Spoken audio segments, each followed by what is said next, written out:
What should your card draw packages look like in Commander? We're going to tell you. I'm your host, Joe Cherries. I'm your host, BZ, joined by Amber, and that makes us the Nitpicking Nerds. We got new videos every single day. I sounded like Creeps there for a second. Is that what his name is? New videos every day. There are new Commander videos. You can join our Patreon.com and give us dollars. And if you do, you'll be supporting the channel, and we'll love you as much as we can without making you uncomfortable, and I'll never do that voice again. Yes, and also, if you would like to support us indirectly, just go buy the magic cards you were going to buy anyway using our TCG Player affiliate link in the description below. Seriously, all you have to do is start with that link, then you navigate the site as usual, and now you're supporting the nerds by buying the cards you wanted. Come on. And go to Moxfield, because that's the best site ever, and we're going to shout them out in the middle of the video, and you're not going to be able to guess where it is. And happy birthday to everyone whose birthday is today. Yes. Okay, let's get into this video. This is all about your card draw packages, what's important, what makes you want to play certain cards, and what a package looks like. We're going to show you some of our decks, our packages, and explain why we're playing that. And I will never tell you again that I'm going to show you my package. So obviously the first thing you're doing when you're building a commander deck and you're talking about card draw, you need to look at your commander. Because is your commander a way to draw cards? This influences the number of card draw spells you need in your deck drastically. Because you're talking about if your commander draws cards, you can go down to almost like 6 up to maybe like 8. 6 to 8 in commanders that draw a ton of cards. Whereas your normal number that you're going to be looking at for a commander that doesn't draw cards is going to be between like 11 and 15. Yeah, I mean, how many card draw spells do you want to see per game? I guess would be one of the questions. It's like, you don't need more than like 2 to 4 most of the time. You just want to see some. You have to see some.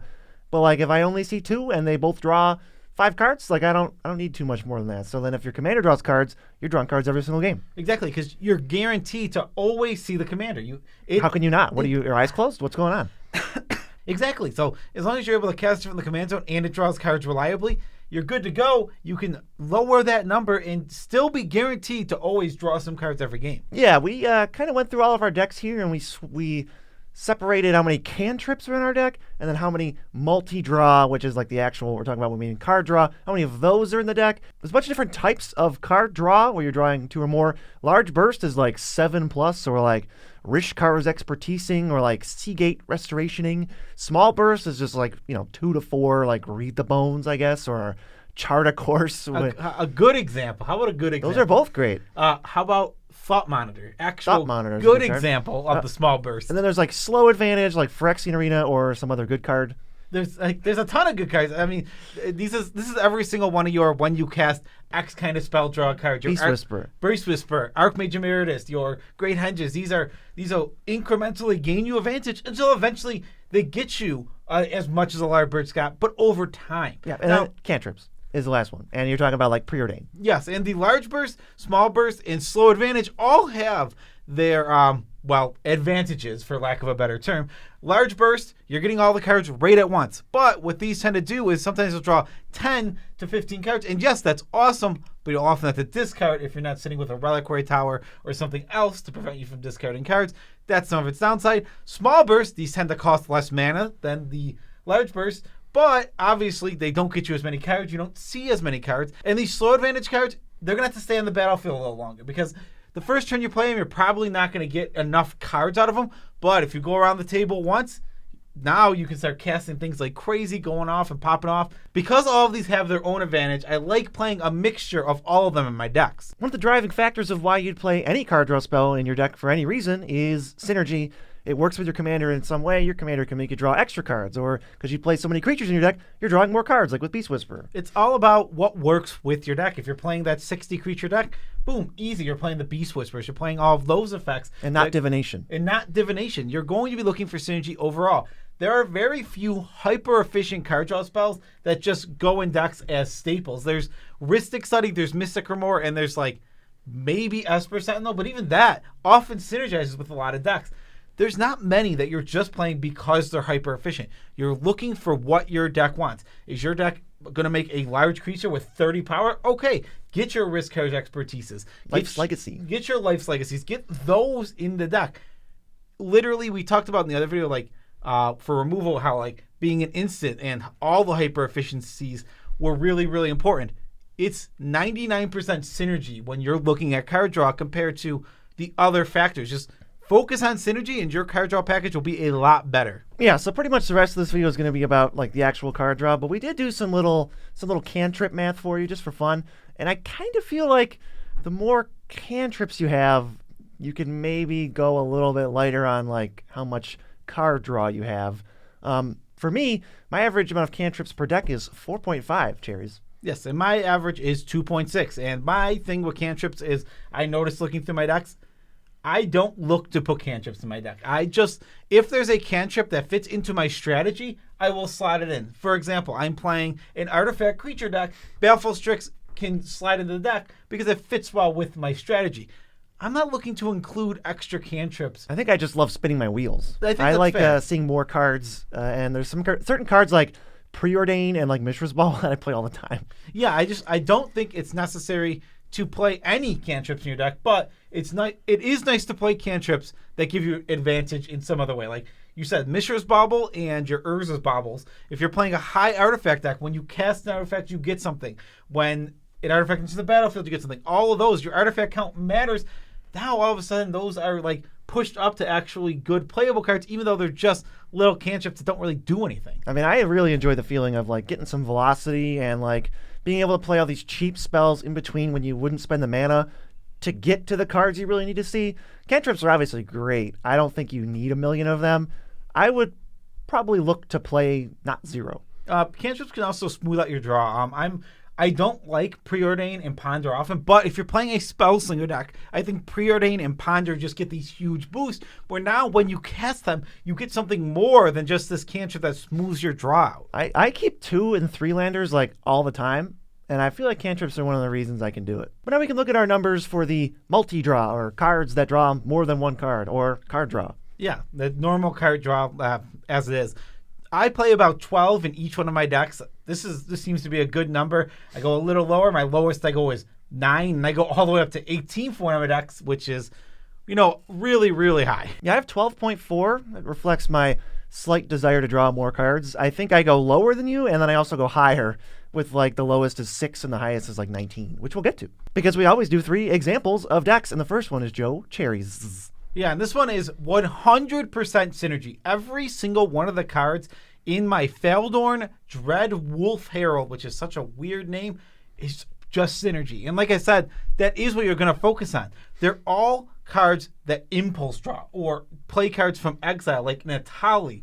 These cards are all inefficient in a lot of ways because, honestly, drawing a card to your hand is almost always better than impulse drawing it. But what Faldorn does is give you an advantage. So it's like, oh no, play the crappy version of draw, because when you play the crappy version of draw, you get a wolf with that. Yeah, cards like Harnfell, Horn of Bounty, Lelia, Blade Reforged, Atsushi, Urabrask, Heretic Praetor, even like Reckless Impulse and Rob the Archives. Yeah, these are just cards that are inefficient. They're not very good card draw, but this deck is focused on the synergy, and that's what you want to do with your card draw. Card draw should be synergistic to your deck. Like we said, there are very few of those hyper-efficient spells, heuristic studies. Those aren't very around, and you can play those. But guess what? Even if you play all the hyper-efficient ones, you still got 7 to 12 more slots to fill in that deck. So you better get to the synergy for that deck. The only good card draw spell this deck is to play at all is Jeska's Will. Which I would probably just say is the like good stuff. It is. Yeah, that's fair. Jeska's Will is in the good stuff. The hyper efficient. Yeah, that's the hyper efficient. That's so now we have 4. We have Rhystic Buddy, Mystic Remora, Rhystic Study, and Jeska's Will. Can you think of any more? I mean, there's not many. Ad Nauseam still wants you to build around it. Yeah, exactly. It requires synergy, even though it's so stupid and like. Skull Clamp needs like a milligram of synergy. It does need synergy though. Next, we can move to an example of a deck that needs its commander or relies heavily on its commander for card draw. It's my Oscar Rubbish Reclaimer deck, and we finally hit an episode where Cherries is talking about red-green deck, and I'm talking about a blue-black deck, which is the halves of the studio that we're on. I never even noticed that. I didn't even notice I was red-green until you just said that. Yeah. But yeah, this deck is all about the commander, because what you're going to do is you're going to draw, you're going to discard, and when you discard, you're going to play those cards with Oscar. This deck only plays 6 card draw spells: All-Seeing Arbiter, Nezahal, Archon of Cruelty, Seagay Restoration, See the Truth, and Teferi's Ageless Insight. And See the Truth is just a super synergy piece to the deck. Yeah, even that one is like borderline cantrip, but Oscar makes it straight up 2-mana draw 3.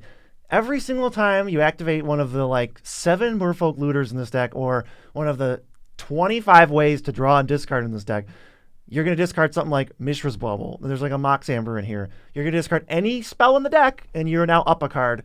And it just goes way more ham than anyone ever thinks, and this deck is really annoying. It actually brings up a really good point. You're talking about looting. You're talking about draw, then discard. We didn't count any of those for our card draw. These are card filtering. It is a completely different... You're even. So when you draw one card, then discard one card, you filtered, but you have not drawn cards. You haven't gone up cards, and that's a big difference. Those are not included within your card draw. If your deck only has a bunch of ways to filter, you might want to look into improving that into having actual card draw. Yeah, draw 2, discard 2. Faithless Looting is not card draw. I would never count that as card draw. You're not up any cards. You're actually down a card. That is such an important point, and the Oscar deck is really just the perfect place to do that. Because what Oscar does is transform those cards. All those cards, the careful studies, like you take that card and now you transform it into card draw, and that's actually card draw. Not the I know that Faithless Looting says draw 2 cards. I know, but it really doesn't draw 2 cards. You're not up 2 cards. I don't know who would defend that. The only way you're up 2 cards is if you're using the 2 cards from your graveyard. Yes. So one other thing when we're counting card draw that I had to use for this Oscar deck, that I almost would say there's maybe even just 5 card draw spells, is because you can't look at every card as though you like have your commander out, or like you're always doing whatever thing you're doing. Because if I have my commander out, well, then I have 65 cantrips in this deck, but I didn't count 65 cantrips in this deck. Yeah, it's literally the same for my Henry deck, where it's like every single one of my creatures that cost 4 or more can cantrip, but I'm not going to say that because I can't always rely on having my commander out. Right, let's just say I got 6 card draw spells, and I don't need more because Oscar makes the whole deck go ham. Yes. And if you want to see our deck list that we're talking about right now, they're on Moxfield.com. In fact, you know what the most commented on deck is from all of our decks, BZ? Henzy. It is my Henzy deck currently. It has 25 comments on it. And you know what the most viewed thing on Moxfield is for us? The Commander Cube. It is the Commander Cube, which is really, really cool. If you want to see our whole list for our Commander Cube sorted perfectly into like all its little categories, check it out because the Commander Cube is awesome. We've had multiple people build that cube now, and everybody who's played it has said it's awesome. Rave reviews. You can check out all of our decks, and you can sort our decks and view our decks however you want to view our decks. You can duplicate our decks, change the name, and then just put Grave Titan in because you want to. Yeah, and you could write Nitpicking Nerds Are Poop as the copy title because you just don't like us. So if you don't like us, go to Moxfield.com and use it to spite us. I'm going to search Nitpicking Nerds Are Poop, and I better find some decks. Yeah, so start making your Nitpicking Nerds Are Poop decks. Now we can get to the third example deck, which is my Brutaclad deck. This is like the exact opposite. Oscar's playing 6. This is playing 19 card draw, but it's because I'm like looking at the quality of the card draw, and it's all not 100% reliable, or needs you to untap, or sucks. Like Staff of Nin is in this deck. So it has some good stuff. Skull Clamp, Thought Monitor, Idol of Oblivion. Those cards are all great, and they're cheap. They're not going to be bad to do. But then there's a bunch of like, is this going to draw me a bunch of cards? I don't know. There's like Curiosity Crafter, Karn Scion of Urza, which is partially there to make constructs for Brutaclad. There's like Kenoptech Spider, Research Thief, Staff of Nin is terrible. It's just a janky, fun one. Ugin the Virgin, and then Thopter Spy Network, where there's so many of them because how often are they all drawing cards? Some of them are not drawing cards sometimes. Yeah, exactly. They tend to draw cards like inefficiently, slowly, or only in certain situations. Like with your Thopter Spy Network, you need to have flyers, right, to push through those artifact damage to draw cards, and that's not always the case. This deck isn't always going to have flyers. You need to be producing with Canoptic Spider non-token artifacts. Is this deck always doing that? No. And because of that, you want to make sure you draw 2 or 3 card draw spells so that depending on the situation your deck is in, you can go ahead and play it out well. Like Staff of Nin, you mentioned being in this deck. That card's not always going to draw cards. It's slow, it's janky, and you know what's going to happen to it half the time? It's going to have the biggest target on its head because it's 6 mana, do nothing. Yeah. When someone spends 6 mana to ping something for 1, and I can kill it, you know how quick I want to kill it? That feels so... How does it feel like a time walk? Well, they're going to be sad when I Brutaclad and make 13 Staffanins, but that's also another reason to just kill it, right? Yeah, it's very, very true. So with your card draw packages, the key to it is honestly synergy. Like we've talked about, there are those hyper efficient spells. They're few and far between. It's only 5 ever. It's like only 5. It literally is like only 5 that like defy needing synergy. It's very rare within card draw, which is super interesting. So when you're making your card draw packages, find the things that are synergistic with your deck. And if you're wondering, what were they talking about with that ramp packages video? It's right here. Figure out how you want to make your ramp packages better with this video, and then this video is the removal packages. Peace out, Tribe Scout. That was so good.